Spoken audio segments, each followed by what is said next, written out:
లూకా సువార్త 5వ అధ్యాయము 1వ వచనం నుండి 11వ వచనం వరకు మనం చదువుకుందాం. అందరు తీసుకోండి. లూకా సువార్త 5వ అధ్యాయము 1వ వచనం నుండి 11వ వచనం వరకు చదువుకుందాం. జాగ్రత్తగా చదువుతున్న దాన్ని జాగ్రత్తగా వినండి.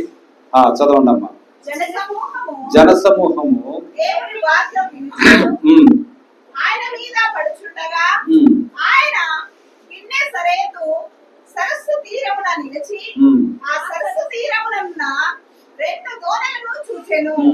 జాలరులు వాటిలో నుండి దిగి తమ వలలు కడుగుచుండిరి.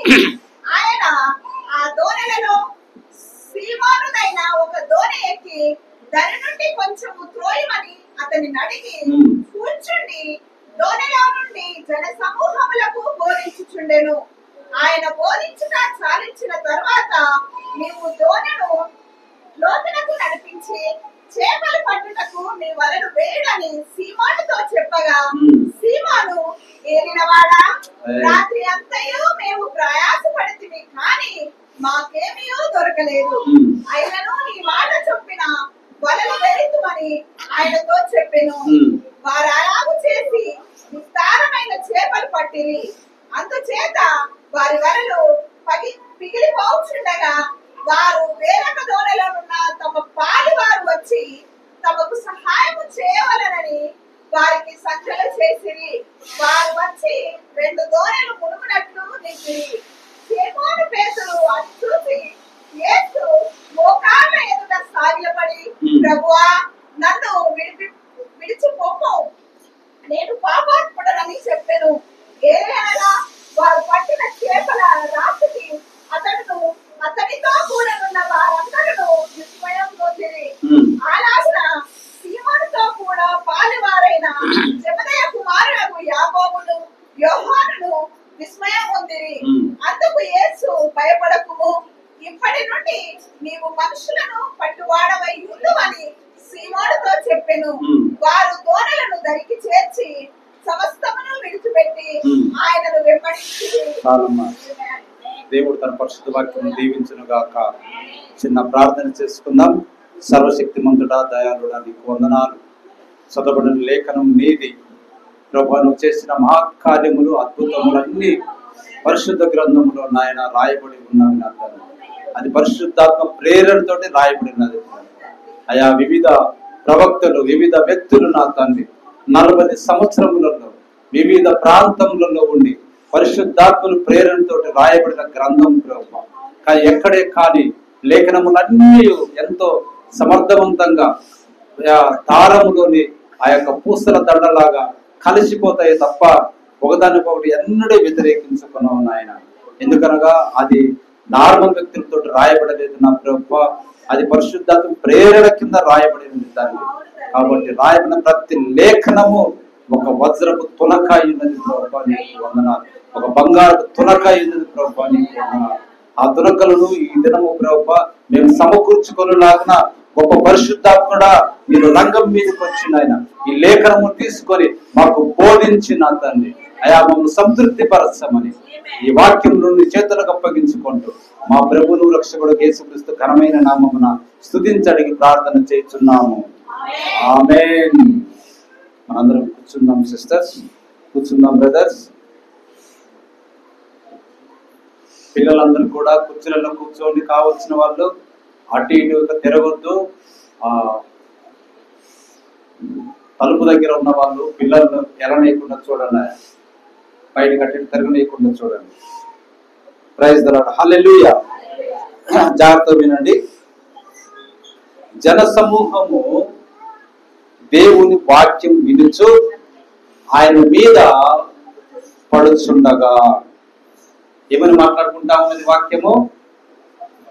యేసుక్రీస్తు వారు ఆ యొక్క గెన్నెసరేతు సముద్ర తీరమున నిలిచి, గెన్నెసరేతు అంటే గలిలయ సముద్రము. ఏంటిదంట? గలిలయ సముద్రానికి మరి ఒక పేరు గెన్నెసరేతు అని కూడా పరిశుద్ధ గ్రంథం పిలుస్తా ఉంది. అవి రెండు కూడా ఒకటే సరస్సు. సరస్సు అది మంచినీటి సరస్సు, చాలా పెద్ద సరస్సు. దానికి సంబంధించిన కొలతలు కూడా ఎన్ని మీటర్ల పొడవు ఉంది, ఎన్ని మీటర్ల వెడల్పు ఉంది, ఎన్ని మీటర్ల లోతున్నదో కూడా ఆ కొలతలన్నీ కూడా ఉన్నవి. చూడండి, అటువంటి మంచినీటి సరస్సు. పైగా ఆ యొక్క ఇజ్రాయెల్ దేశం అంతటికి ఈ ఒక్కటే పెద్ద సరస్సు, ఎక్కువ నీళ్లు ఉన్నటువంటి ప్రాంతము. హల్లెలూయా, దేవుని మహిమ కలుగును గాక. కాబట్టి ప్రభువు ఎక్కువగా ఈ గలిలయ సముద్రము దగ్గర సరస్సున లేకపోతే ఆ ఇసుక ప్రాంతమున నిలబడి అక్కడ ఉన్నటువంటి కొండల మీద నుంచి ప్రసంగం చేసినట్లుగా మనం అనేకమైన వాక్యాలను మనం చూడగలం. హల్లెలూయా. అదే విధంగా ఒక రోజు ఆయన ఈ యొక్క గలిలయ సముద్ర తీరమున నిలిచి ఆయన బోధిస్తా ఉంటే ఆయన వాక్యం వింటూ అనేకులు ఆయన మీద పడుతున్నంతగా అంతగా గుమికూడారు. అప్పుడు ఆయన ఏం చేశాడంటే సముద్ర తీరమున అలా చూస్తే 2 దోణెలు కనపడ్డాయి. 2 దోణెలు కనపడితే ఆ దోణెలు దిగిన వారు జాలరులు, అంటే చేపలు పట్టేవారు. వారు వలలను కడుక్కుంటా ఉన్నారు. అప్పుడు ఆయన సీమోను అన్న ఒక వ్యక్తికి సంబంధించిన దోణెను చూసి ఆ దోణెలో ఆయన ఎక్కి కొంత లోతుకు లేకపోతే కొంత నీళ్ళల్లోకి ఆయన నడిపించమంటే కొంచెం నడిపించాడు. అక్కడ ఉండి ఆ దోణి నుండి బోధ చేస్తా ఉన్నాడు, ప్రసంగము చేస్తా ఉన్నాడు. హల్లెలూయా. ఇక్కడ మనకు ఏం రాయబడి ఉంటుంది అంటే సీమోను అని రాయబడి ఉంటుంది. సీమోను అనే మాట పరిశుద్ధ గ్రంథంలో చాలా చోట్ల ఉన్నది. అలాగనే చాలా మంది వ్యక్తులకు సీమోను అనే పేరు ఉన్నది. కాబట్టి ఈ సీమోను అన్నది అది పేతురు అనే పేరుకు మరి యొక్క మొదటి పేరు అయినదన్నమాట. హల్లెలూయా, దేవుని మహిమ కలుగును గాక. కాబట్టి పేతురుకు మరి యొక్క పేరు సీమోను, సీమోను అనే పేరుకు మరి యొక్క పేరు పేతురు అన్నమాట. అంటే పేతురు యొక్క దోణిలో ఎక్కి కొంత లోపలికి పంపించిన దాని నుండి ఆయన ఏం చేస్తా ఉన్నాడు, బోధ చేస్తా ఉంటే జనసమూహం అంతా కూడా బోధ వింటా ఉన్నది. అలా వింటున్నారు. బోధంతా అయిపోయింది, బోధంతా అయిపోయింది, ప్రజలు వెళ్ళిపోయారు. అప్పుడు ఆయన ఒక మాట చెప్తా ఉండు, అది ఈ దినం మనకు పాఠం అయి ఉన్నది. ఈ మాట మీరు బాగా గుర్తు పెట్టుకోవాలి. ఆయన బోధించుట చాలించిన తరువాత పేతురు దోణిని లోతునకు నడిపించి ఏమని చెప్తా ఉన్నాడు, పేతురు దోణిను లోతునకు నడిపించి చేపలు పట్టుటకు మీ వలలు వేయడని సీమోనుతో చెప్పగా. బోధించుట అయిపోయింది. ఇప్పుడు చెప్తున్నాడు పేతురు, నీ యొక్క దోణిను ఎక్కడికి నడిపించమంటున్నాడు, లోతునకు. ఆమేన్, హల్లెలూయా. ఎందుకంటే చేపలు మనం అనుకుంటాం గెట్ల ముట్టు ఉంటాయేమో అని అనుకుంటాం. గెట్ల ముట్టి జల్లలు ఉంటాయి తప్ప చేపలు ఉండవండి. లోతునే చేపలన్నీ ఎక్కువగా దొరుకుతాయి. ఈ లోతు అన్నది మనకు ఆత్మీయ అర్థం ఏంటంటే మనం ఎక్కువగా దేవునితో సమయము గడపాలి. ఎక్కువ లోతైన అనుభవంలో కూడా అంటే నువ్వు ఎక్కువగా బైబిల్ను ధ్యానించాలి. అదన్నమాట. దేవునితో నీకున్నటువంటి అవినాభావ సంబంధము ఎక్కువ ఉండాలి. అది లోతైన అనుభవం. హల్లెలూయా. అప్పుడే లోతులు ఏముంటాయంట, చేపలు అన్నది ఉంటాయి. అయితే ఆయన అంటున్నారు వాళ్ళు జాలరులు, చేపలు ఏ విధంగా పడతాయో వారికి తెలుసు. ఎక్కడ చేపలు పడతాయో ఎక్కడ చేపలు పడవు అన్నది వాళ్ళు బాగా ఎక్స్పీరియన్స్ ఉన్న వాళ్ళు. ఎందుకంటే అసలు వాళ్ళు ఎవరు, జాలరులు.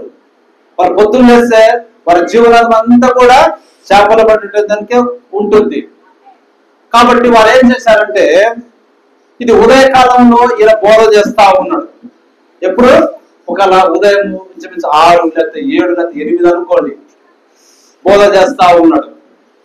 అప్పటికి ఈ యొక్క పేతురు మరియు యాకోబు, యోహాను అనే వాళ్ళు ఆ రాత్రంతా కూడా సముద్రంలో చేపలు పట్టాలని వాళ్ళు తిరిగి తిరిగి తిరిగి తిరిగి ఎక్కడెక్కడ చేపలు పడుతున్న వారి అనుభవం అంతటిని రంగరించి ఎంతగా వల వేసినా వలలో ఒక్క చేప కూడా పడలేదండి.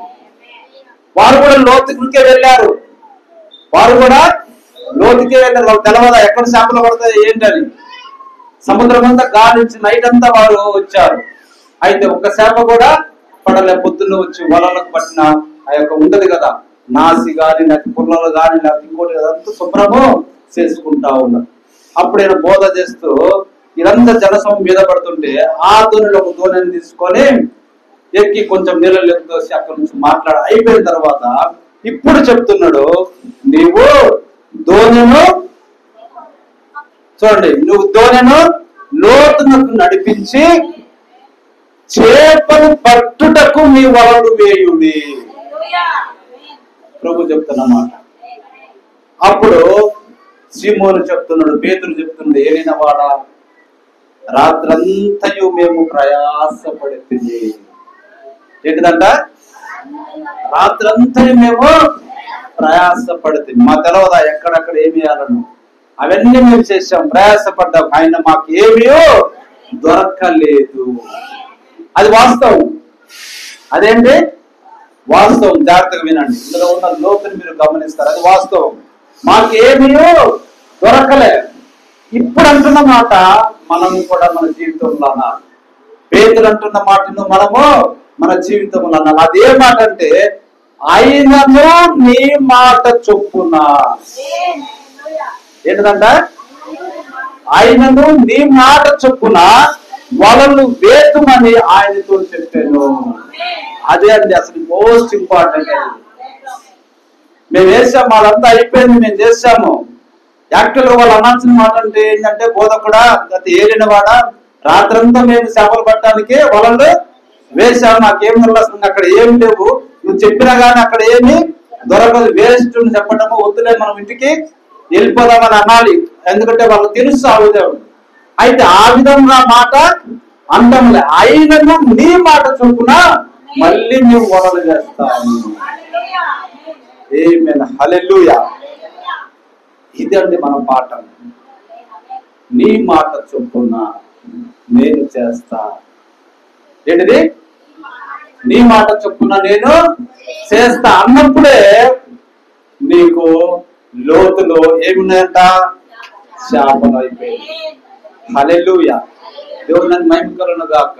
నీకు ఎప్పుడైతే పరిశుద్ధ గ్రంథములోని మాట, దేవుని మాట, దేవుని మాట, యేసుక్రీస్తు వారి యొక్క మాట, పరిశుద్ధాత్మ యొక్క మాట ఉండదు.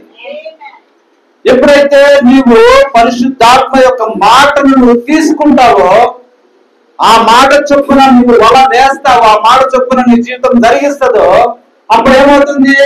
నువ్వు రాత్రంతా పగలంతా లేకపోతే నీ జీవితంలో ఇన్ని సంవత్సరములు దేనికోసం నువ్వు ప్రయాసపడ్డావో ఆ ప్రయాసం అంతా నిష్ప్రయోజనం అయిపోయింది. నువ్వు చేసిన ప్రయాసం అంతా నిష్ప్రయోజనం అయిపోయింది. కానీ ఒకసారి నువ్వు పరిశుద్ధ గ్రంథం ఎన్ని పేజీలు ఉన్నాయి, చాలా లోతైన సముద్రం వంటిది. నువ్వు చదువుతుంటే నీకు రోజు కొత్తగానే వస్తుంది కదా, పాతదనం అనేది కలగదు. అంత లోతైన వాక్యములు దీంట్లో ఉన్నది. ఇప్పుడు నువ్వు తీసుకొని ఆ గ్రంథంలో ఉన్న ఆ లేఖనాలను, దేవుడి మాటను నువ్వు తీసుకున్నట్లయితే ఒక వాక్యం నీకు దొరికింది. ఒక వాక్యం నీకు దొరికింది. ప్రభువా, ఈ మాట చొప్పున నేను వల వేస్తా, ఈ మాట చొప్పున నేను నా జీవితంలో చేస్తా అంటే పేతురుకు కలిగిన భాగ్యం, పేతురుకు దొరికినటువంటి ఆ యొక్క అవకాశం, పేతురుకు పొందుకున్నటువంటి ఆశీర్వాదము ఈ దినము నీ జీవితంలో కూడా పొందుకోగలము. అదండి నీ జీవితాన్ని లోతులకు నడిపించాలి అంటే నువ్వు ఎక్కువగా దేవునితో అవినాభావ సంబంధం ఉండాలి, ఎక్కువగా నువ్వు వాక్యాన్ని చదవాలి, ఎక్కువగా నువ్వు ప్రార్థన చేసుకోవాలి. అది దేవునికి నీకు మధ్య వ్యక్తిగత సంబంధాన్ని ఏర్పడుతుంది. అప్పుడు దేవుడు పలికిన ప్రతి మాట నీకు సత్యమని అనిపిస్తుంది. ప్రభువా ఈ మాట చొప్పున నేను చేస్తా, ఈ మాట చొప్పున నేను చేస్తా. ఇప్పుడు నాకు ఆరోగ్యం బాగాలేదు, వాక్యం మనకేం చెప్తుంది? ఆయన పొందిన దెబ్బల వలన నీకు స్వస్థత, ఆయన పొందిన గాయం వలన నీకు ఆరోగ్యం. ఆ మాట అది ఆయనది. ఆ మాట తీసుకుని వలవేయి, అప్పుడు నీకేమవుతుంది? ఆరోగ్యం, స్వస్థత నీకు. హల్లెలూయా. నువ్వు అనుకుంటున్నావు ఈ లోకంలో నాకు అవి లేవు, ఇవి లేవు, ఏది లేవు అని నువ్వు అనుకుంటున్నావేమో. అవి నిజానికి నీకు లేవు. నువ్వు ప్రయాసపడ్డావు, నీకు రాలేదు. ఒక గృహం రాలేదు, ఒక స్థలం రాలేదు, ఒక ఇంట్లో సరైన ఒక సదుపాయం లేదు, వస్తువులు సరైన చిట్టానికి ఏమి లేవు అనుకో, అది కరెక్టే. కానీ వాక్యం నీకు ఏం చెప్తుంది? ఆ యొక్క లేఖనాలను నువ్వు తిరిగేస్తా ఉంటే నీకేం చెప్తున్నది? మొదట నా నీతిని, నా రాజ్యమును వెదకుడి, అప్పుడు మీకు కావలసిన అన్ని మీకు అనుగ్రహింపబడును. ఎందుకంటే మీరు దేవుని పిల్లలు. ఏ పక్షులో, లేకపోతే ఏ పిట్టలో, కాకులో మీరు జంతువులో కాదు. దేవుడే వాటిని పోషిస్తా ఉంటే వాటికంటే మీరు శ్రేష్ఠులు. మరి మీకు ఎక్కువగా ఇవ్వడా? ఆ లేఖనం ఆయింది. ఆ మాట ఆయనను ఈ మాట చొప్పున నేను రాజ్యమును, నీతిని వెతుకుతా అది అన్నామనుకో, నీకు కావాల్సిన అన్ని అవే వచ్చేస్తాయి. కాబట్టి ఆయన మాటను మనము తీసుకోవాలి. దేవుని మహిమకరణ కాదు. కాబట్టి అక్కడ మార్తను మరియు నాకు అంతగా జ్ఞాపకం లేదు. ఆ సమాధి దగ్గర ఆ లాజరు చనిపోయినప్పుడు ఆమె అంటుంది, ఆయనను నీవు ఇప్పుడు దేవుణ్ణి ఏది అడిగినా అది నీకు దయచేస్తాడని నేను నమ్ముతున్నా అని ఆమె పలికినాడు. హల్లెలూయా. దేవుని మహిమకరణ గాక. కాబట్టి ఎప్పుడైతే ఆయనను నీ మాట చొప్పున వలలు వేతునని ఆయనతో చెప్పాను, వారు అలాగు చేసి విస్తారమైన చేపలు పట్టిరి. హల్లెలూయా. ఎప్పుడైతే నీ మాట చొప్పున చేస్తానన్నాడో నీళ్ళల్లో ఏమైపోయినవి? చేపలు అన్నవి దేవుని చేత సృజింపబడినవాడిని. యేసుక్రీస్తు సృష్టికర్త అయి ఉన్నాడు. హల్లెలూయా. యేసుక్రీస్తు ఎవరు? సృష్టికర్త అయిన యేసుక్రీస్తు. ఎలాంటి సృష్టికర్త అంటే మీకు బాగా చెప్తున్నాం. ఇక్కడ చేపలు జీవంతో ఉన్నటువంటి సృష్టి. అయితే ఎండిపోయిన చేపలు, ఎండిపోయిన రొట్టెల్లో ఏమున్నది? జీవము లేదు. కానీ వాటిని కూడా ఆయన ఏం చేశాడు? ఓ దేవుని మహిమకరంగా. అసలు 5,000 మంది పురుషులు, నువ్వు ఎన్ని అవి అండాలు వండాలి ఒక్కసారి ఆలోచించేయండి. వాటి వండాలంటే ఎన్ని అండాలు, ఎంత కట్టెలు, ఎంత ఆయిల్, ఎంత ఖర్చు, ఎంతమంది మనుషులు, స్త్రీలు కాక పిల్లలు కాక. హల్లెలూయా. కానీ ఆయన తీసుకున్నది కొన్ని చేపలు, కొన్ని రొట్టెలు. 5,000 మంది పురుషులు వారు తినగా ఇంకా స్త్రీలు, పిల్లలు లెక్కలు తీసుకోలేదు. ఆ తర్వాత ఇంకా 12 గంపలు ఎక్కినట్టుగా మనం చూస్తాం. ఆయన సృష్టికర్త. ఇక్కడ కూడా ఆయన చూడండి ఏం చేస్తారంటే విస్తారమైన చేపలు పట్టిరి. అలా పడితే వారి వలలు సరిపోలేదంట. ఎప్పుడైనా మీరు యూట్యూబ్లలో వాటిని మీరు చూస్తూ ఉంటారు, లేకపోతే డైరెక్ట్ గా వల వేసినప్పుడు మీరు చూస్తూ ఉంటారు. పెద్ద వల అవి పడేదేమో కొన్ని కొన్ని మాత్రమే, అడుగుల చివరిలో కొన్ని కొన్ని ఉంటాయి. అలా కాకుండా సముద్రంలో మీరు చేపలు పడుతున్నప్పుడు మీరు చూస్తారు, వారి వల చాలా పెద్దగా ఉంటుంది. కిలోమీటర్ల పొడవు ఉన్నట్టు చాలా పెద్దగా ఉంటాయి. వాళ్ళకు పడితే చిన్న పెద్ద అన్ని వల చాలా పెద్దగా ఉంటుంది. దాంట్లో చూస్తుంటాం మనం యూట్యూబ్లలో, చాలా చేపలు పడతాయి. అయితే ఇక్కడ చిన్న దోణిలు వలలు వాళ్ళవి. ఆ వలలు పిగిలిపోతుండగా, అంటే ఎన్ని పడ్డాయో చూడండి. వల నిండిపోయింది అనమాట. వల నిండిపోయి ఇంకా కిక్కిరిసిపోయి, అంతే కదా, లూజుండే కాదు కదా, కిక్కిరిసిపోయి పిగిలిపోతుందంటే వలలు కూడా పగిలి పోతున్న తాళ్ళు కూడా విడిపోతున్నాడు. అంత విస్తారమైన చేపలండి. అంటే ఇది ఎంత ఆశీర్వాదమో ఒకసారి ఆలోచించే. హల్లెలూయా.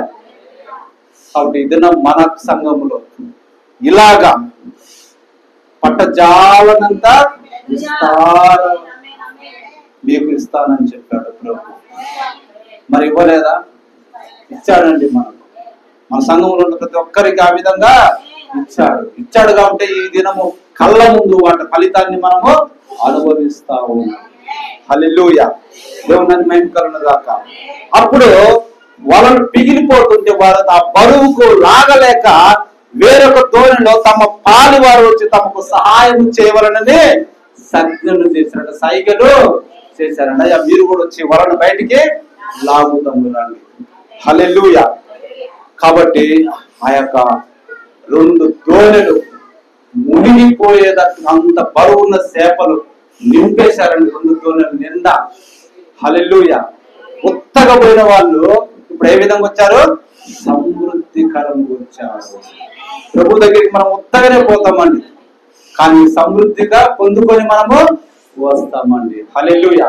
పరిశుద్ధ గ్రంథంలో మీరు బాగా గమనించండి, ఆయన దగ్గరికి పోయిన వారందరూ ఉత్త శక్తులతోటి వెళ్ళారు, తర్వాత సమృద్ధిగా ఆశీర్వదింపబడి వచ్చారు. మీరు బాగా గమనించాలి. ఆ యొక్క అధికారి వారి యొక్క దాసుడికి బాగా లేకపోతే ఉత్త శక్తులతో వెళ్ళాడు, సమృద్ధికరంగా వచ్చాడు. హల్లెలూయా. తర్వాత యాయీరు కుమార్తె చనిపోయినది ఆల్రెడీ, ఆయన ఉత్త శక్తులతో వెళ్ళాడు, సమృద్ధికరంగా వచ్చాడు. తర్వాత కుష్ఠరోగులు మనం తీసుకోండి, వారందరూ కూడా కేకలు వేశారు, సరే వారి చేతుల్లో ఏమని ఉన్నదా? ఏమీ లేదు, కానీ సమృద్ధికరంగా వారి జీవితాలు బాగుపడ్డారు చూస్తా ఉన్నాం. కాబట్టి ఈ దినము ఏమి లేని వాళ్ళే క్రీస్తు దగ్గరికి వస్తా ఉన్నారు, బీదలు క్రీస్తు దగ్గరికి వస్తా ఉన్నారు, సమృద్ధిగా నింపబడతా ఉన్నారు. సమృద్ధికరత ఆశీర్వాదం వారికి ఉన్నదండి. ఆ దినము కూడా శాస్త్రులు, సద్దుకయ్యులు, పరిసయ్యులు అనే ధనవంతులు ఎవరు క్రీస్తు దగ్గరికి రాలే. పరిశుద్ధ గ్రంథం క్లియర్ గా ఉంటుంది, బీదలకు సువార్త ప్రకటించబడుతున్నది. యేసుక్రీస్తు వచ్చినప్పుడు ఏం చేశాడంట? పెద్ద పెద్ద ధనికులు, వాళ్ళు బాగా డబ్బున్న వాళ్ళు, సంఘములో లేకపోతే సమాజంలో పేరున్న వాళ్ళు ఎవరు రాలే, బీద వాళ్ళు ఆయనను వెంబడించారు. కాబట్టి ప్రభు చెప్తాడు, బీదలకు సువార్త ప్రకటించబడుతున్నది. గుడ్డివారు నడుచుతున్నారు, గుడ్డివారు చూచుతున్నారు, ఇవన్నీ కూడా వెళ్ళి యోహానుకు చెప్పండి అని ప్రభు చెప్తా ఉన్నారు. హల్లెలూయా. వారి జీవితంలో బాగుపడ్డాయని, పాపాత్మురాలైనటువంటి వారి జీవితాలు బాగుపడ్డాయి. ఇప్పుడు ఈ దినం కూడా బాగా గమనించండి, మనము బీదవారిని ఈ యొక్క సమాజంలో మనల్ని ఎన్నిక లేని వారిగా నువ్వేంద్ర పక్కన తక్కువ కులస్తులు లేకపోతే ఆ పేరు పెట్టి పక్కకు తోసేశారు. చాలా మందిని కొన్ని కిల కులాలను పక్కకు తోచేసేసారండి. మీరు ఎస్టీ వాళ్ళు, మీరు ఎస్సీ వాళ్ళు, మీరు అది ఇది అని సమాజంలో విలువ లేని వారిగా మనం ఉన్నాం. కానీ ఇటువంటి బీద వారికి ఏమి దొరికింది? క్రీస్తు యొక్క మహదైశ్వర్యము దొరికింది. ఆమేన్, హల్లెలూయా. క్రీస్తు యొక్క మహదైశ్వర్యం దొరికిందండి. వారికి లేని వెలుగు నప్తాలి జబులూను చీకట్లో కూర్చున్నాం మనం, అటువంటి చీకట్లో ఉన్న వారికి మనకు వెలుగు ఉదయించింది. ఈ దినం మనం బీదవారికి ఉండొచ్చునేమో, కానీ క్రీస్తునందు మనము ధనవంతులమై ఉన్నాము. ఆమేన్, హల్లెలూయా. క్రీస్తుకు కలిగిన సర్వ సంపదకు మనము వారసులమై ఉన్నాము. అది వారు గుర్తెరక్క ఏదో అవహేళన చేస్తున్నారండి, కానీ అవహేళన కాదండి. హల్లెలూయా. కాబట్టి ఎప్పుడైతే ఆ యొక్క పేతురు యొక్క జీవితంలో విస్తారముగా చేపలు పడ్డాయో, ఎప్పుడైతే మన జీవితంలో దేవుని ఆశీర్వాదం మనం పొందుకుంటామో, ఎప్పుడైతే దేవుడు మనల్ని బాగు చేశాడో, ఇప్పుడు పేతురు అది చూసి యేసు ఎదుట మోకాళ్ళుని సాగిలపడ్డాడు. ఆమేన్, హల్లెలూయా. ఈ మాట ఎంత ఉన్నదో ఒకసారి గమనించండి. ఒక మాట, మనం ఆశీర్వాదం పొందుకుంటున్నాం, మేలు పొందుకుంటున్నాం, స్వస్థత పొందుకుంటున్నాం, అన్ని చేస్తున్నాం, మళ్ళీ చలో అని మనం బయటికి వెళ్ళిపోతా ఉన్నాం, లోకంలో పడిపోతా ఉన్నాం. చాలా మంది దినము చేసేది అదే, కానీ పేతురు ఆ విధంగా చేయలేదండి. యేసు మోకాళ్ళ ఎదుట సాగిలపడ్డాడు. మనం అది చేయాలి. దేవుడు చేసిన కృపకు ఎల్లప్పుడూ మనం కృతజ్ఞతాస్తుతులు చెల్లించే వారిగా ఉండాలి. దానిని ఏదో కొంతకాలం చెల్లించి కొంత తోసివేయటము కాదు. అప్పుడు మనం కృతజ్ఞత లేని వారిగా మనం ఉంటాం. దేవుడు నమ్మదగిన వాడు కానీ మనం నమ్మదగిన వారిగా చలామణి అవుతా ఉన్నాం దానిని బట్టి. కానీ మనం ఆ విధంగా చేయకూడదండి. చూడండి, యేసు యొక్క మోకాళ్ళ ఎదుట పేతురు సాగిలపడి ఏమని చెప్తున్నాడంటే, ప్రభువా నన్ను విడిచి పొమ్ము, నేను పాపాత్ముడిని. ఏమని ఒప్పుకుంటా ఉన్నాడు? నేను పాపాత్ముడినండి, నేను పాపములు చేసిన వాడిని, నేను మంచి నాలో మంచి అంటే ఏమియో లేదండి. దేవుడు కృపను పొందుకున్న మనము కూడా ఆయన సన్నిధికి వచ్చి మోకాళ్ళ నుంచి మన పాపము మనము ఒప్పుకోవాలని ఇక్కడ చెప్తా ఉన్నాం. వాక్యం మన పాపము మనము ఒప్పుకోవాలి. ఒప్పుకున్నవాడు దేవుని చేత ఆశీర్వదింపబడతా ఉన్నాడు. కప్పుకున్నవాడు కప్పుకున్నట్టుగానే పోతలని ముసుకేసుకొని. కాబట్టి ఒప్పుకున్నవాడు ధన్యుడై ఉన్నాడు. కాబట్టి యేసే ప్రభు అని నీ నోటితో ఒప్పుకొని ఆయన నీ కొరకు సిలువలో రక్తము కార్చి మరణించి సమాధి చేయబడి తిరిగి 3వ దినమున పునరుత్థానుడయ్యాడని నీ హృదయం ముందు విశ్వసించిన ఎడల నీవు రక్షింపబడదు. ఏమైనా హల్లెలూయా. ఎందుకంటే ఆయన పాపాత్ముడు ఎందుకు ఒప్పుకున్నాడంటే, ఏలైనగా వారు పట్టిన చేపల రాశికి అతనితో కూడా ఉన్న వారందరూ విస్మయం ఉంది. వారి జీవితంలో అసలు ఎన్నడూ అన్ని చేపలు పట్టినదే లేదండి. అంత విస్తారంగా చేపలు పట్టారక విస్మయం, ఆశ్చర్యం. హల్లెలూయా. ఇప్పుడు మనమే తీసుకోండి, మన జీవితంలో ఎప్పుడైనా ఒక లక్ష్య చూసినామా? ఒకప్పుడు ఒక 5-6 సంవత్సరాల కిందటి వరకు ఒక లక్ష్య చూసినామా? ఒక 10,000 చూసినామా? ఈ రోజు వచ్చింది, ఈ రోజే మనం తాగి తందనాలు ఆడినా ఇంకోటి చేసేసి అయిపోయింది. ఏదైనా చిన్న సమస్య వస్తే పైసలు లేక వాడి దగ్గరికి వెళ్ళిపోతా ఉన్నాం. కానీ ప్రభు దగ్గరికి వచ్చిన తర్వాత ఒక 15 లక్షలు ఒకటేసారి కళ్ళాల జమ చేసి ఒక స్థలము మనము కొన్నాము అంటే అసలు అది విస్మయమా కాదా? నువ్వు 1,00,000 చూసినవాడు ఇప్పుడు ఎంత చూస్తున్నావు? 10,000 చూడలేని వాడు ఇప్పుడు ఎంత చూస్తున్నావు? 30 లక్షలు పెట్టి నువ్వు ఇల్లు కొన్నావంటే అసలు అది నీ జీవితంలో విస్మయమా కాదా? ఓ దేవుని మహిమ కలుగునుగాక. చూడండి, హల్లెలూయా. విస్మయం పొందారంట దానికి వారందరూ. హల్లెలూయా. అంతేకాదు ఆ పేతురుతో ఉన్నటువంటి ఆ యొక్క జబదయి కుమారుడు యాకోబు యోహాను కూడా విస్మయం పొందారంట. హల్లెలూయా. ఏంటి ప్రభువా ఇట్లా జరిగింది? మేము రాత్రంతా శ్రమ పడ్డ మా వల్ల ఏమీయో కాలే, మా జీవితం అంతా ఇన్ని సంవత్సరాల నుంచి ఏమి కాలే, కానీ నీ దగ్గరకు వచ్చి నీ మాట విని నీ మాట చొప్పున మేము పని చేస్తే ఇంత విస్తారంగా ఆశీర్వదింపబడ్డామా అని ఆశ్చర్యము అయిపోయి మనము అట్లా ఉంటే ప్రభు చెప్తాను, భయపడకు. ఏంటంట? భయపడకు. హల్లెలూయా. ఇలా జరిగింది ఏందని నువ్వు భయపడకు, ఇప్పటి నుండి నువ్వు మనుషులు పట్టువాడదే ఉందని సీమోనుతో చెప్పాను. హల్లెలూయా. ఆ విధంగా నువ్వు ఆశీర్వదింపబడ్డ తర్వాత బాగా గమనించండి, ఎప్పుడైతే నువ్వు ఆశీర్వదింపబడ్డావో దేవుణ్ణి నువ్వు స్తుతిస్తున్నావు, నువ్వు గణపరుస్తా ఉన్నావు, ఆయన పాదాల ఎదుట ఉండి పాపమును ఒప్పుకొని నువ్వు మందిరంలో గడుపుతున్నావు. ఆ తర్వాత నువ్వు చేసేది ఏంటిది? మనుషులను పట్టు జాలరు వైనావు. ఆ తర్వాత నువ్వు నీలాగా అనేకులు ఆశీర్వాదించబడాలని, అరే నేను ప్రభు దగ్గరికి వచ్చాను, నా బ్రతుకు ఒకప్పుడు ఈ విధంగా ఉన్నది, అయితే ప్రభు దగ్గరికి వచ్చిన తర్వాత ఇదిగో నా ఆశీర్వాదం భూమి మీద కనపడుతున్నాయి, అంతేకాదు పరలోకమందు నాకు ఆశీర్వాదము ఉన్నది. మరి నువ్వెందుకు పట్టుకోకూడదు? మరి నువ్వెందుకు నా దారిలోనికి రాకూడదు? మరి నువ్వు కూడా వచ్చి నాలాగా ఆశీర్వదింపబడు, దేవుని కృపకు పాత్రుడు కా అని నువ్వేం చేస్తావు? మనుషులను పట్టే జాగ్రత్తగా సువార్తికుడు అవుతావు. నీ సాక్ష్యం ఇతరులను ఆకర్షించి మందిరంలోనికి కూర్చోబెడతాదండి. కానీ దేవుని దగ్గర నువ్వు ఆశీర్వాదం పొందుకొని, ఇల్లు వాకిళ్ళు పొందుకొని, స్వస్థత ఆరోగ్యాలను పొందుకొని నువ్వు మళ్ళీ లోకం ప్రకారం నువ్వు నడుస్తున్నావు అనుకో, ఏ వ్యక్తిని నువ్వు ఆకర్షించలేవు. ఏ వ్యక్తి నీ యొక్క సాక్ష్యాన్ని చూసి దేవుడి దగ్గరికి ఎవరును రాలేరండి. హల్లెలూయా. కానీ నువ్వు వస్తే నీ జీవితమే వారికి ఒక చదువుతున్న పత్రిక అయ్యి అతను ఎందుకు ఈ విధంగా ఆశీర్వదింపబడ్డాడు? ఇప్పుడు వాడు నేను ఇద్దరు ఒకటే కదా, జాగ్రత్త వినాలి. వాడు నేను ఒకటే కదా, ఆ సిస్టర్ నేను ఒకటే కదా, ఆమె నేను ఒకటే కదా.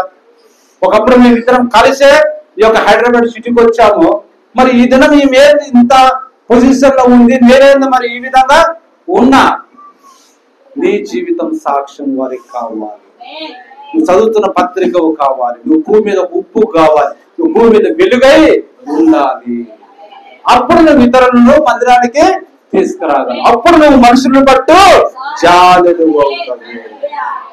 అప్పటి వరకు నువ్వు మనుషులను పట్టు జాలరివి కాలేవు. కాబట్టి నువ్వు పొందుకున్న ఆశీర్వాదంకు కృతజ్ఞతగా ఉండి దేవుడు మహిమపరిచినట్లయితే దేవుడు నిన్ను నన్ను ఆల్రెడీ సంతృప్తి పరిచాడు, ఇంకనూ సంతృప్తి పరిచే దేవుడు అయినా. మనల్ని అందరినీ కూడా దేవుడు అట్టి మనుషులను పట్టే రీతిగా ప్రభువు మనకు దయచేసిన గాక. దేవుడు తన పరిశుద్ధ వాక్యం దీవించిన గాక. దేవుడు మనందరినీ దీవించిన గాక. తలలు వచ్చినట్లయితే మనం ప్రార్థన చేసుకుందాం.